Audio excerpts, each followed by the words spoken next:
Okay, so this is the 3D Studio Max user interface. And what we're going to do here is we're going to take a quick around the world tour so that you get a rough idea of where everything is located. Now, the nice thing about 3D Studio Max is it's fairly well organized, meaning that if you learn how to create an object and you go to one part of the user interface to do so, whenever you need to create another object, typically you're going to be going back to the same spot. Same holds true if you're going to modify that object, if you're going to animate that object, and so forth. So let's just take a really quick overview of the 3D Studio Max interface and then get into actually learning how to use it. So first off, at the top here, we have our menu. And this menu offers a lot of options. Okay, so first off, we have our standard file menu, which has your save and open and a couple others. Then you have edit, tools, groups, and all the way down the line. And we'll be going into these in more detail later on. However, a lot of the menu options up here mirror what you'll find elsewhere on the interface. So if you're someone who really enjoys to use drop-down menus, like say you wanted to create a sphere, there you go, it's right there. Now right underneath that is something called our toolbar. And the toolbar has a lot of very commonly used icons or tools. So what we have is undo and redo, some parent-child relationship stuff, and then we have our selection options, transforms, so move, rotate, and scale, precision tools, moving down even further, some alignment, some utilities, materials, and finally rendering. And again, we'll be going over all these in their respective lessons, but just know that they're there and they're easy to use. Now, another thing that will probably be in your interface if you just started 3D Studio Max for the first time is this right here, the Info Center. And the Info Center is actually a pretty cool little feature. What it allows you to do is it allows you to quickly search for various elements. And so in this particular case, if you just type in, say, animation, it gives you a lot of options of where it found animation. Things from the 3D Studio Max help, 3D Studio Max tutorials, the Max script or the scripting reference, mental ray documentation, even such things as Backburner and online solutions. So, I mean, this is a very powerful tool for finding help on a specific topic. So usually what I do is I just drag it up to my toolbar and nest it. Now, in addition to that, on the right-hand side, we have our command panel, this whole area on the right-hand side. The command panel is broken up to several tabs. Each tab corresponds to a certain function or a certain kind of like category. So the first one here is create. And underneath create, we have many different types of objects that we can create. So geometry, shapes, lights, cameras, helpers, space warps, and systems. Next to that, which looks like a blue macaroni noodle, is your modify panel or your modify tab. And your modify tab is whenever you have an existing object and you want to modify it. And we'll be going over the modifiers in great detail in a little bit. Then you have your hierarchy. Your hierarchy is where you define and set up parent-child relationships and basically how 3D Studio Max treats a particular object. So basically, where does it rotate around? What objects is it associated with? And so forth.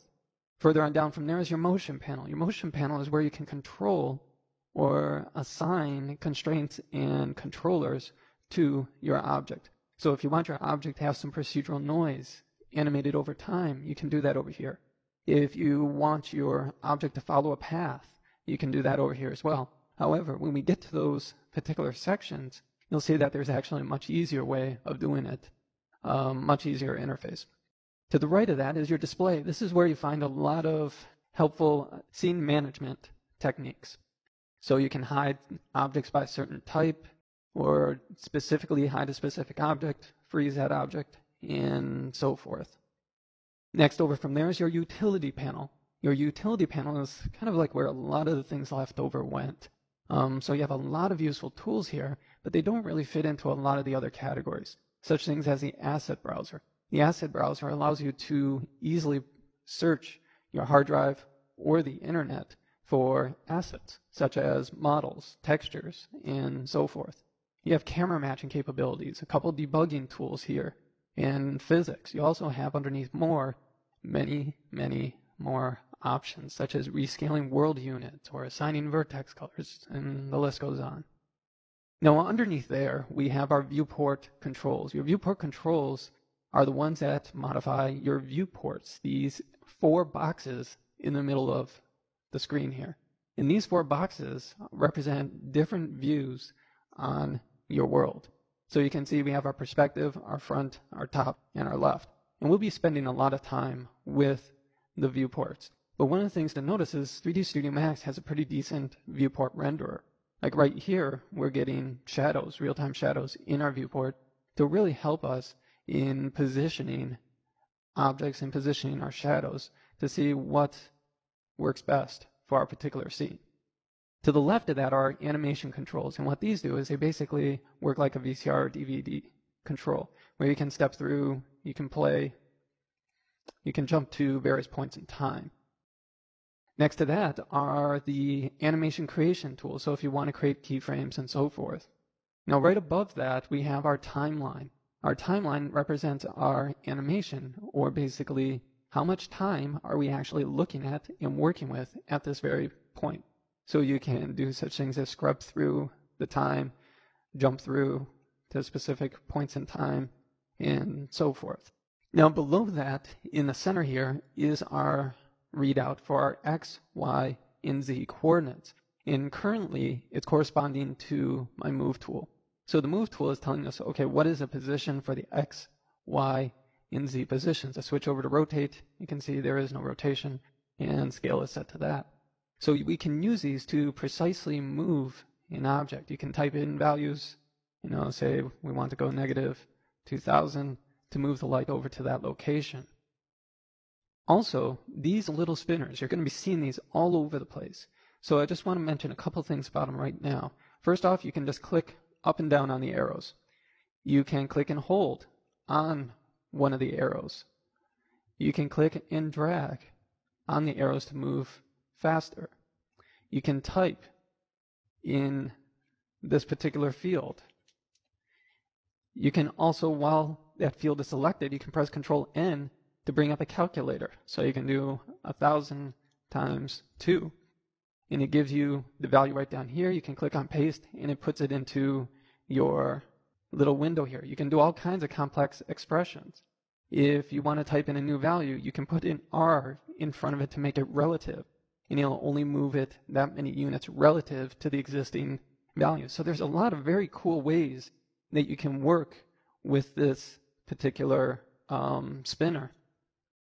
And one other way of working with this is if you're clicking and dragging your mouse, so you can see it's moving at a certain speed as I move up and down. If I hold down Control, it moves much faster. If you hold down Alt, it moves much slower. So this can allow you to quickly position your objects, rotate them, or just align them. Next to that, you have a little button such as Lock Your Selection, which we'll be going over later. We have our status readout on the left here. And then finally, we have our Max scripting little readout and interface. And this can give you some useful status information. And it can also allow you to type in specific commands. Like say, for example, we want to delete the light. You can do that. You can also type in you can actually delete a light just by hitting delete on the keyboard. But it demonstrates the concept. You can type in Max script commands right down in there and have them execute. Okay, so that is a very quick overview of the 3D Studio Max interface. Next, what we're going to do is we're going to get right into it, start talking about our viewports, how we can get around in the scene, and take it from there.